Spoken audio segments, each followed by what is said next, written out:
Salut les top mondeurs, beaucoup les détestent, d'autres s'en foutent, d'autres les aiment bien, les pigeons. Alors bon, pour ceux à qui c'est déjà arrivé de se faire chier dessus par un pigeon, j'imagine que vous faites partie de la catégorie qui les déteste, ce qui n'était pas mon cas jusqu'il y a environ un mois quand j'attendais tranquillement un feu rouge avec un pote et qu'un gentil pigeon mâchait sur l'épaule. And you know what you are? Yeah! Boss! Yeah! I'm waiting! Mais en tout cas, malgré qu'ils soient les animaux qu'on voit le plus au quotidien, on sait pas grand chose sur eux finalement. Alors aujourd'hui, j'ai fait un petit top 5 de trucs intéressants sur les pigeons. Bon attention, je parle pas du fait qu'ils sont crades et compagnie, parce que ça, on le sait tous. Numéro 5. Les psychologues à l'université de Keio à Tokyo ont appris à des pigeons à distinguer des peintures de Monet et de Picasso. Et les petits pigeons, ils ont quand même eu 90% d'exactitude. Mais c'est pas tout, les pigeons peuvent aussi faire la différence entre une bonne peinture et une mauvaise, et aussi faire la différence entre l'aquarelle et le pastel. Donc là je me dis merde parce que déjà avec tout ça, ils sont meilleurs que moi. Mais le truc le plus fou, c'est que ça leur prend pas plus de 15 jours pour apprendre à faire la différence entre une tumeur bénigne du sein, donc non cancéreuse, et maligne, donc cancer du sein. Et ça avec un taux d'exactitude de 85% pour un pigeon seul, et de 99% quand il travaille en groupe de 4. Donc franchement, la grande classe les pigeons. Numéro 4. Dans les années 70-80, la marine américaine entraînait des pigeons pour les gardes-côtes pour ce qu'on appelait le projet Sea Hunt. Et alors, il les entraînait à faire quoi, tous ces petits pigeons?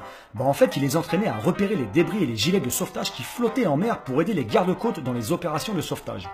Donc là, je suis sur le cul parce qu'ils sont super smart, les pigeons. Faut savoir que pendant ces entraînements, les pigeons repéraient 93% de leur cible contre seulement 38% pour l'équipage aérien. Donc ouais, ça, c'est fou quand même. Donc ça, c'est dû au fait que la vision d'un pigeon est beaucoup plus large que celle d'un homme et qu'ils peuvent aussi rester vigilants pendant plusieurs heures, là où les yeux d'un homme se fatiguent beaucoup plus rapidement. Mais le problème, c'est qu'ils ont dû stopper le projet en 83 pour des histoires de budget. Numéro 3.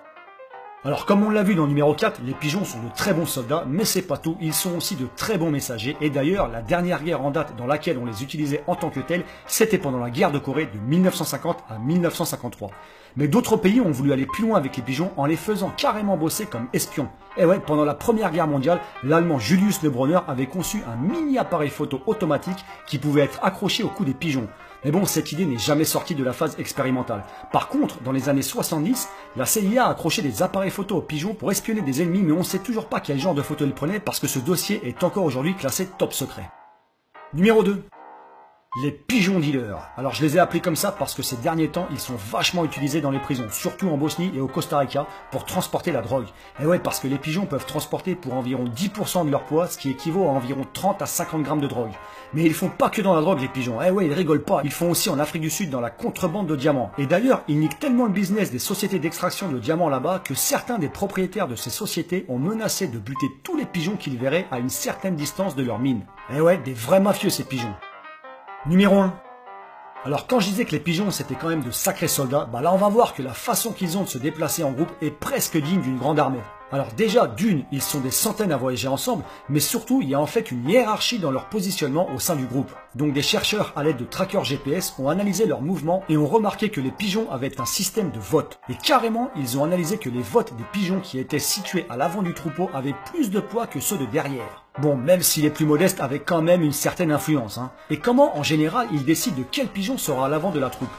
Tout simplement, l'oiseau le plus rapide pour aller d'un point A à un point B sera en général le leader du groupe. Donc les pigeons, attention, faut pas rigoler avec eux. Si un jour ils décident de nous envahir, on est dans la merde. Voilà, c'est fini pour ce top pigeon. Perso, mon avis a changé sur les pigeons en faisant cette vidéo. Alors si vous avez aimé, merci de vous abonner et aussi, bien sûr, comme toujours, de partager sur vos Facebook et Twitter et autres applis du genre. Et d'ailleurs, vous pouvez aussi me suivre sur Facebook et Twitter. Allez, à bientôt, ciao!